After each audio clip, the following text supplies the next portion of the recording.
Dans quelques secondes, il est 20 h. Voici notre estimation du résultat du premier tour de l'élection présidentielle.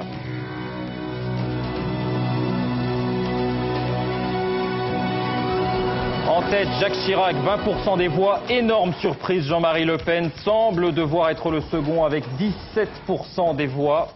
Il est 20 h, voici les résultats de ce premier tour. C'est Emmanuel Macron qui arrive en tête à 23,7%. Marine Le Pen est en deuxième position à 21,7%. Gérard Leclerc, c'est un coup de tonnerre. Oui, absolument, un coup de tonnerre dans le paysage politique. Beaucoup sont abasourdis ce soir. Ce qui paraissait inimaginable il y a peu, c'est donc réalisé. Marine Le Pen est donc qualifiée si les estimations sont confirmées, mais elle n'est pas en tête. Est-ce que vous êtes un peu déçu ? La vérité, c'est que ce soir, nous assistons à un événement qui est un événement considérable, dont personne ne peut se réjouir parce qu'il fragilise notre pays et montre à quel point notre système politique est aujourd'hui malade. Je crois qu'il y a dans ce score la manifestation d'un espoir pour les Français. Le résultat du premier tour de l'élection présidentielle, qui vient de tomber, est comme un coup de tonnerre. Voir l'extrême droite représenter 20% des voix dans notre pays est un signe très inquiétant pour la France et pour notre démocratie. Médiacrates et oligarques jubilent. Rien n'est si beau pour eux qu'un second tour entre deux candidats qui approuvent et veulent prolonger les institutions actuelles, qui n'exprime aucune prise de conscience écologique ni sur le péril qui pèse sur la civilisation humaine. J'assume pleinement la responsabilité de cet échec et j'en tire les conclusions en me retirant de la vie politique après la fin de l'élection présidentielle.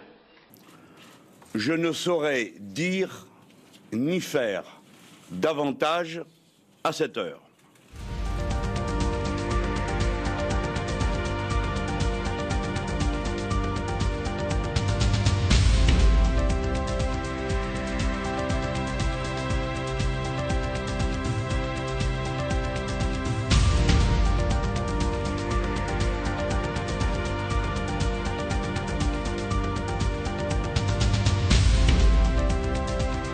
C'est aussi l'image d'un couple. Hein.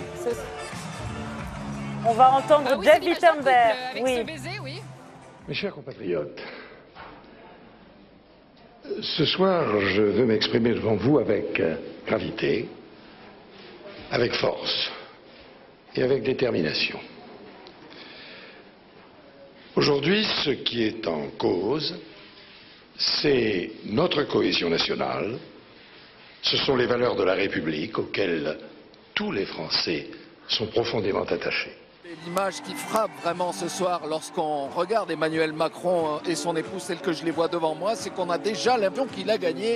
Et c'est assez étonnant car il faut quand même rappeler les chiffres. Il fait entre 23 et 24% ce soir. Aujourd'hui, ce qui est en cause, c'est l'idée même que nous nous faisons de l'homme, de ses droits, de sa dignité. C'est l'idée que nous nous faisons de la France, de son rôle et de sa place en Europe et dans le monde. Macron, il va maintenant prendre la parole et ça va être évidemment très intéressant de savoir ce qu'il va nous dire à cette minute.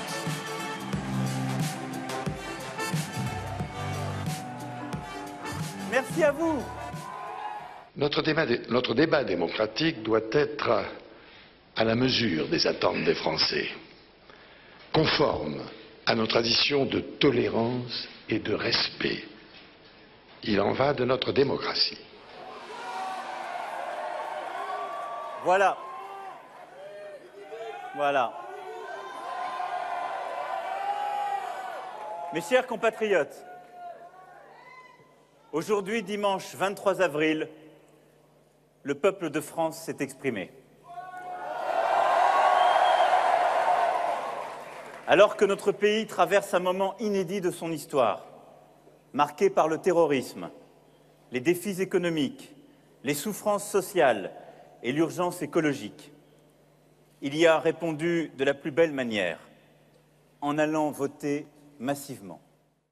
Mediapart.